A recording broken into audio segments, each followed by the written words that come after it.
Vamos começar falando sobre a formação do gabinete de Donald Trump, que continua a todo vapor. Segundo o jornal New York Times, o republicano segue a linha tolerância zero e estaria próximo de anunciar o nome de Marco Rubio, senador da Flórida, cotado para ocupar o cargo de secretário de Estado norte-americano. Rubio é conhecido por suas posições firmes em relação a países ditatoriais como China, Irã, Venezuela e Cuba. O Brasil, sobretudo o presidente Lula, também estariam no radar de Marco Rubio. O senador já chamou o presidente Lula de líder da extrema-esquerda. Ele também se posicionou contrário à suspensão da rede social X no Brasil. E para a gente falar sobre isso e esse início do novo governo Trump, essas primeiras indicações que vão sendo feitas pelo presidente eleito, temos um convidado agora aqui no Jornal da Oeste. Está conosco o deputado federal Luiz Felipe de Orleans e Bragança, do PL aqui de São Paulo, para repercutirmos essa eleição de Donald Trump, os impactos aqui para o Brasil. Deputado, obrigado mais uma vez pela presença aqui. Boa tarde. Muito boa tarde, Vitor. Obrigado, amigos da Oeste, por estar me recebendo aqui.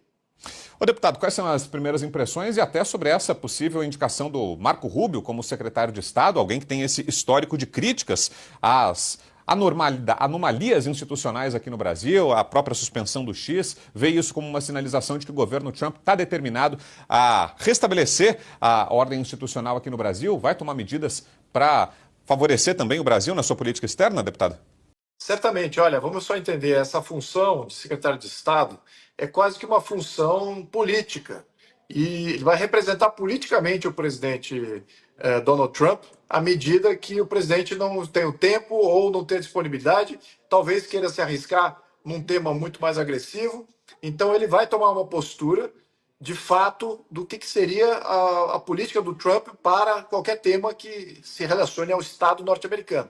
Então, é muito importante que o senador Rubio seja essa nomeação, porque ele tem uma postura muito agressiva contra o narcotráfico, contra todas essas questões migratórias ilegais que acontecem nos Estados Unidos, foi usado para subverter o modelo norte-americano. Também ele tem uma postura muito conservadora com relação à família, a essa política woke que foi aplicada em vários estados, através até de programas federais. E ele tem uma visão muito alinhada com o que seria o antigo Partido Conservador, né, naquela linha do Ronald Reagan, que também está sendo resgatado agora com Donald Trump. Em relação ao judiciário, deputado, acredita que o governo Trump pode também atuar para coibir os excessos do judiciário brasileiro? Lembrando que tem aquela proposta, né, em tramitação na Câmara, já da atual legislatura, e que vai avançar agora para esse novo Congresso que foi formado com maioria republicana, que barraria, por exemplo, a entrada de magistrados que cometem abusos nos seus países e que cita nominalmente o Alexandre de Moraes, barraria a entrada nos Estados Unidos. Podem vir outras medidas. Acredita que o governo Trump vai usar a sua força política também para coibir os excessos do judiciário do Brasil, deputado? Olha, eu não tenho nenhuma dúvida do porquê não. Então, tudo que estiver no escopo de ação unilateral do poder norte-americano será utilizado, claro que dentro de uma baliza da legalidade do direito norte-americano e também do poder do presidente da República. Então, isso é importante a gente notar. Tudo que for legalmente aplicável, na minha opinião, será usado e pode ir muito além do que somente cancelamento de visto. Pode ir também na questão de bloqueio de bens e influência até mesmo de outros países que estejam dentro da esfera de influência dos Estados Unidos, para que esse tipo de pessoa seja até criminalizado em outros âmbitos que não somente os Estados Unidos. Então, ele pode criar vários problemas aí. Lembrando, o país, Brasil, participa do FACTA, que é um acordo de transações financeiras mundiais, onde dá transparência a todo o que é dentro do sistema de plataforma SWIFT, tem que ter transparência absoluta. E o que acontece? O Conselho de Segurança da ONU, tem lá os Estados Unidos como um dos países, um dos 5 países que tem direito a veto. E eles podem criminalizar, o Conselho de Segurança pode criminalizar esse tipo de prática que nós vemos aqui no Brasil. Se o Conselho de Segurança criminalizar através de uma influência dos Estados Unidos, eles automaticamente serão perseguidos como criminais. E só terão proteção no Brasil. Internacionalmente vão ter um problema grave. E o próprio Brasil terá que obedecer ao Conselho de Segurança e entregar esses criminosos. Infelizmente, nós assinamos esse acordo, viu? E foi com pressão aí do pessoal do próprio judiciário. Agora, quem sabe essa faca pode cortar do outro lado e não seja tão bom para eles assim. Enfim, eu sou contrário a esses acordos internacionais que violam a nossa soberania, na minha interpretação. No entanto, assinamos o acordo por pressão desse conjunto. Muito bem. Agora eles estão aí com esse ônus na cabeça, nessa espada de Damocles aí na cabeça.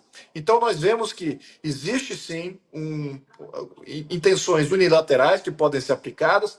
Os Estados Unidos pode usar sua força de influência nos demais países, o que eu acho que ele vai fazer.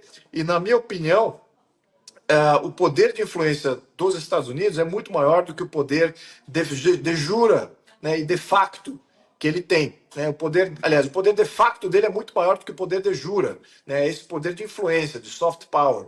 E eu acho que ele não vai querer ter o Brasil como inimigo. Esse é um grande ônus para os Estados Unidos.